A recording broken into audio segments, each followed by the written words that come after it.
Police have defended their handling of an incident in which 2 dogs were shot dead and a man tasered. The Met Police said it was called just after 5 p.m. on Sunday to reports of a woman being attacked by a dog in East London. Footage on social media, which you can see here if you're watching us on television, shows a man holding 2 dogs before he was tasered and the dogs shot. The police could be heard trying to persuade the man to surrender the dogs. The situation became increasingly heated before the dogs were killed. So was this just the police doing their job or needless animal cruelty?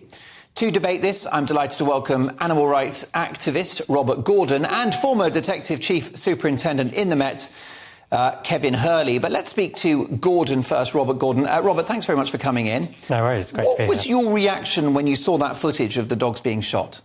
Well, it's really hard to watch, Mark. I was heartbroken. I think I'm still affected by it, and I think a lot of people who saw it are as well. And I was at a vigil last night with a couple of hundred people who came down to Scotland Yard to mourn and to express their upset and heartbreak at this incident.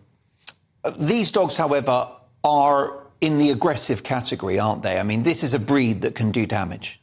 Well, I think that's part of the problem here, is that we classify any dog as dangerous without getting to know their character first.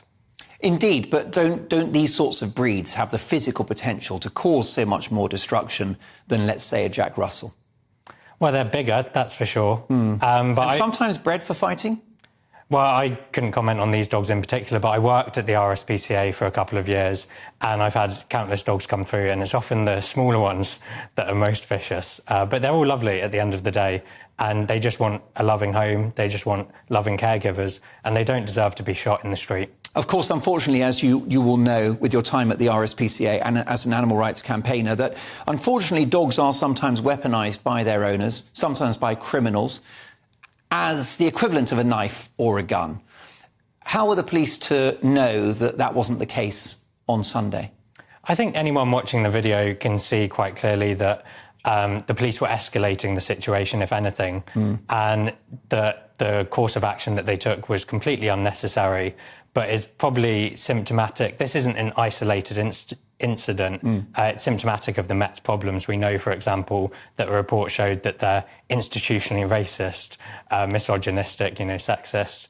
And this is just one of those instances of the Met not performing. But what's the institutional, what's the cultural issue regarding animals, in your view? I think it's a cultural issue in society and that was really summed up in the Met statement about this. They said 2 dogs were destroyed at the scene. I wouldn't describe killing anyone, certainly not an animal, as destroying them. They're individuals. And I think when we objectify animals, when we see them like this, it opens the door to harming them, whether that's, in this instance, the police executing a dog on the street. Objectifying animals. Are we worried about their feelings now? No, but I think it's very clear that this language enables them to be exploited, enables them to be killed like this. And yeah, it's not just in the street in this instance by the Met, but it's in our food system when we farm and send them to slaughter. It's this week we've heard that the government are now allowing testing of cosmetics on animals, which has been banned for years. So it's this kind of objectification that opens the door to maltreatment. But these dogs, going back to it, before I bring our ex-cop in, these creatures, they're massive, they're strong. If a child had been nearby and the police weren't to know that there weren't children nearby, it was a residential area, that child could have been killed. I mean, this is the class of dog we're talking about here. Why is it for the police to take that chance? I think that's being slightly overdramatic. The videos that came out at the incident itself, which is playing now, but also since then of the dogs, they're really lovely dogs, those 2 individuals. They're sitting on the tube, cuddling up to Well, those dogs are very lovely when they're happy with their owner, but not when they're snarling on the street or in the park. Well, I don't think there's any evidence of them snarling. Well, we have the video footage in which they're, on their hind legs, they're barking, they're growling at police officers. I think if I was surrounded by 7 men with guns, I would also be terrified. And that was what I was understanding from their body language, was that they were scared, but certainly not aggressive. And indeed, the second dog who was shot in the back was running back to their owner and certainly not attacking the police. OK, well, that's Robert's view. Do stay with us, Robert. Let's bring in former Detective Chief Superintendent in the Met, Kevin Hurley. Good evening, Kevin. Your reaction to that footage? Well, I come to this as the current owner of precisely the same sort of dog as that, a pit bull terrier, because I live part-time in Africa where he lives. He's a beautiful, lovely dog, cuddle up to you and so on and so forth, until he sees a monkey or a baboon on the ground, and he turns into an absolute uncontrollable wild nutter, completely out of control. He tears the monkeys to pieces, fights the baboons, and it's actually quite terrifying to see him go. The issue with dogs of this size, and they fit into a category which are banned by law under the Dangerous Dogs Act, Doggo Argentina, Doggo Brasilia, Japanese Tosers and American Pit Bulls, which these ones are, is they are so strong and so powerful that when they lock on with their jaws, firstly, you cannot get them off what they're locked onto, because I've tried. And secondly, they go utterly berserk because it is bred into their genes that they are fighting dogs. The clue is in the name, Pit Bull Terrier, because these are developed from English Bull Terriers that were once put into fighting pits. So let's be clear, these are beautiful, lovely, furry dogs, which we did see in the tube, actually, sitting on seats meant to be for people, whilst their owner broke the law by drinking alcohol on the train. And had you or I dared to say, would you mind if I sat on that seat, or my child sat on that seat, I wonder quite how things would have gone from there. So let's finish that point and park what was going on that lovely tube scene. What we've got now is an incident where police officers were called to two dogs out of control attacking a woman who had to run off and lock herself in a car. When you turn up to face a threat like that, and these are a serious threat, it's actually quite scary and terrifying. And the evidence of that is the fact there is, in fact, a dog handler there with a long pole and a leash on it. There's also a person there with a shotgun, and there's also a police officer with a shield. They are under no doubt as to the potential threat. They are confronting someone that they know is banned from dog ownership and is a criminal. And when they try to speak to him, he is so out of control and so non-compliant that they feel they need to use a taser on this particular chap.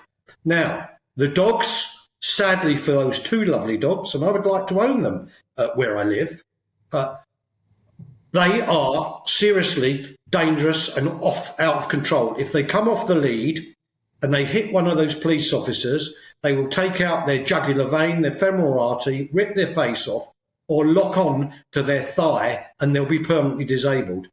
If they go by those people in that state, and there's a good chance they would, because pit bulls are super fast and super quick, that's why they're used for fighting, the next person who gets in the way is likely to suffer very serious injury. So the two dogs were shot, one in the first instance, the second one, when the owner was then being overpowered by the police officers, the other dog that was still tied to the dog that had been shot, then tried to get back to where the owner was. Clearly that was not to give a kiss to his owner. He would have steamed into one of those three police officers trying to hold his owner down. And police officers are not paid to be maimed. This is very unfortunate and sad for the two dogs, but the fact of the matter is, in the situation that they were placed in by their reckless, uncontrolled owner, and we know from what we're seeing on social media, those dogs were really well known in the area, and he was really well known. And previously, as we know, had been banned from having such dogs. It was a problem. So police, on behalf of the public, very bravely have to go forward, and it's no part of their job to risk being maimed or disfigured or even killed because one of those dogs happens to hit their femoral artery or carotid artery, because those dogs can easily leap up and tear your face off in one passing move. You will not get them off you, because I've tried it with monkeys. OK, apologies if you're just finishing your dinner. Kevin, stay there. Let's bring Robert Gordon back into this, animal rights activist. And Robert, Kevin hasn't painted a very sunny picture of those particular dogs. They're not exactly Lassie or Turner and Hooch, are they, or the littlest hobo? Well, Kevin's not painted a very nice picture of his training of his dog either. And He's described the dogs and the nature of the breed, Robert. But I don't think he's ever met them. Who cares? And certainly dogs can be trained in certain ways. It didn't look at all like those dogs have ever been used in fighting or trained to fight. But certainly Kevin appears to train his and set them on monkeys, which I don't think is something I would advocate. Or Robert, I think Kevin's point is that they're inclined to do that. It's in the genetics. It's the same reason why Jack Russells go after squirrels. And I'd say that's a very poor understanding of animal psychology. Perhaps it would be helpful to have, rather than someone defending the Met, someone who does understand animal psychology on alongside. Well, I understand that dogs like that can kill a man. And why should police take a risk? If, Robert, there's 1% chance that a member of the public or an officer could be injured or killed by a dog, it should be shot. Once again, I think that's it's dramatising the situation. Well, do you deny that if one of those dogs bites you in the neck, that you might die? I'm denying that the dogs looked like they were at all going to harm anyone. Would you take that chance? Well, every day when I worked at the RSPCA, I walked into kennels alone with dogs of a similar breed, and I never had a single bad incident. Well, I'm sure you were in an environment where there were protocols in place, not just the street in East London. Well, yeah, and there should be better protocols to handle situations like this with the police. And certainly today, there was a news article published from West Yorkshire Police where a similar incident happened with a dog. Actually, someone was injured in that instance, and the dogs weren't put down. They weren't killed in the street. So, once again, this is an example of the Met just abusing their power, just like we have seen consistently against multiple people, whether they're, of a different race, certainly, yeah. Are the police racist towards dogs, do you think, Robert? I think certainly there was some level of discrimination. Are canines the latest sort of protected group within our community who are victims? Not at all. They're actually a persecuted group. So Kevin mentioned that 4 breeds of dog are banned in this country, and that legislation was brought in the 90s, and it was an incredibly biased piece of legislation. It certainly hasn't reduced dog attacks, and there's active campaigns from multiple groups, including the RSPCA, to see that breed-specific legislation appealed. Robert, what would you say to these officers if they had given these dogs the benefit of the doubt and then one of the dogs gone on to either attack and kill a police officer or a member of the public, perhaps even a child? What would your reaction be? Would you be comfortable with that outcome? Well, absolutely not. But as I said, there was no indication from the video to suggest that was likely to happen. And to reference what happened again in West Yorkshire today, where there was an injury, the police intervened appropriately and were able to get the dogs to safety and into kennels. Briefly, Robert, how are you equating racism in the Met with the treatment of dogs? I'm very confused.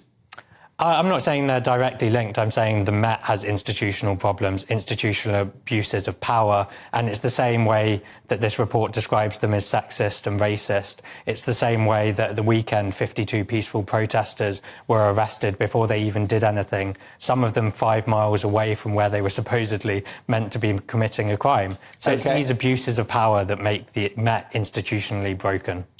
Kevin Hurley. Robert Gordon contends that the Met Police, are racist, sexist and potentially doggist.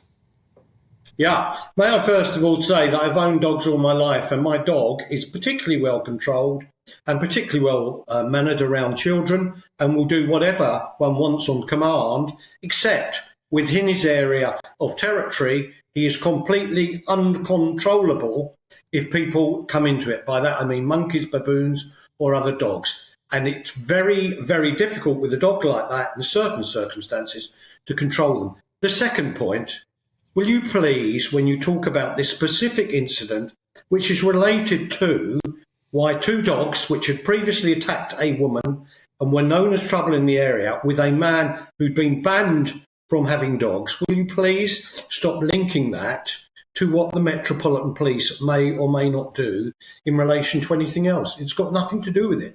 What this is about is what was the decision-making of those few police officers who turned up to come and protect the public, who were then confronted by a known offender banned from holding dogs who would not keep his dogs under control, and the officers needed to carry out their duty. Please don't mix things up. Fair play to both of you for engaging in what has been a fascinating conversation. It's clearly complex. My thanks to animal rights activist Robert Gordon. Thanks very much for coming in, Robert. And former Detective Chief Superintendent in the Met, Kevin Hurley. Your reaction, Mark at gbnews.uk. Do you think the police were overzealous and indeed cruel for killing those dogs? Many do. Let me know your thoughts. Mark at gbnews.uk.